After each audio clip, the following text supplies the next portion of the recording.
Welcome to This Explainer. Okay, remember the sheer panic of taking a high-stakes language exam? Sweating over obscure grammar rules you'd probably never use in real life, completely stressed out because your entire academic future hung in the balance? Well, today we are going to unpack a brilliant solution to that exact problem. We're diving into Professor Phakiti's truly groundbreaking keynote presentation from the 2026 UECA Assessment Symposium.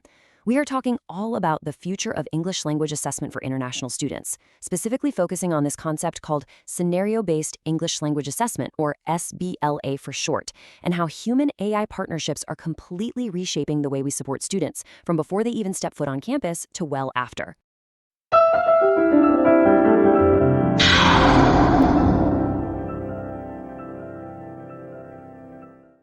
Let's kick things off with a pretty provocative question, one that really challenges us to fundamentally rethink higher education.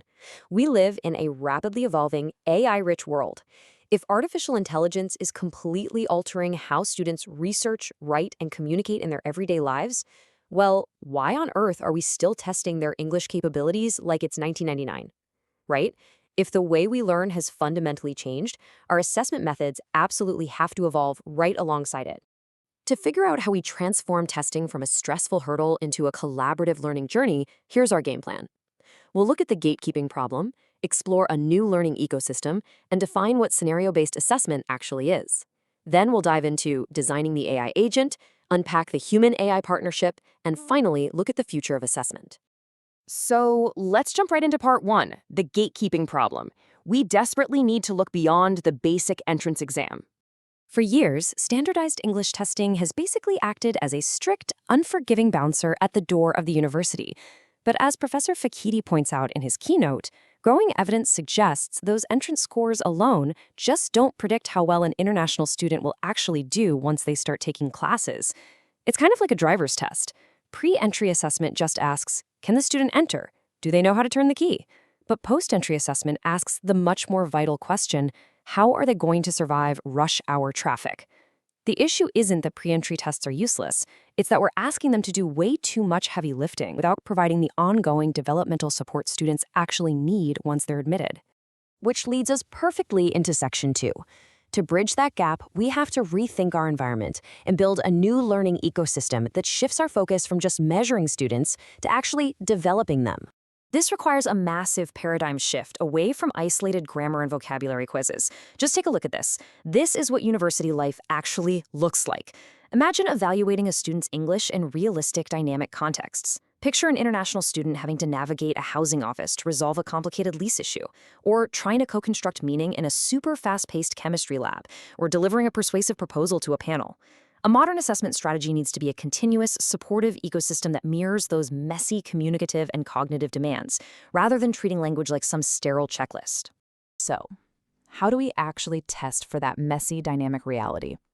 That brings us to Section 3, Scenario-Based Assessment, and specifically the SBLA approach. SBLA stands for Scenario-Based English Language Assessment, and at its core, it's an assessment built entirely around a central problem-solving narrative. Why is this a total game changer? Because instead of dreading a dry, high-stakes test, students are dropped into a realistic situation, almost like an immersive role-playing game. They have to collaboratively build understanding from a bunch of different sources to solve a real problem. They aren't just choosing C on a Scantron sheet. The crucial point here is that SBLA turns a stressful hurdle into a genuinely worthwhile educational experience. Even if a student starts with low background knowledge, the assessment itself acts as a tool for active discovery. Notice how this approach doesn't just test one skill in a vacuum. It creates this beautifully integrated flow that mimics real-world communication. A student might start by listening to a short mini-lecture and responding orally, then transition seamlessly into reading-related text to write a formal position statement. From there, they analyze feedback, revise their work, and finally explain the complex concept to a peer. It's a full developmental continuum that rewards adaptability over rote memorization. Let's walk through how this builds step by step in a real scenario. Imagine you're assigned the role of a university consultant advising a high-level committee. First, in the orientation phase, you get your bearings and understand the goal. Then comes the analysis phase, where you're synthesizing complex reading sources like institutional reports or student interviews. Next, you organize that evidence, maybe building a decision matrix. And finally, you use all that gathered intelligence for an integrated speaking task, like delivering a formal oral briefing. You are literally using English exactly how you'll need to use it in your future academic and professional career.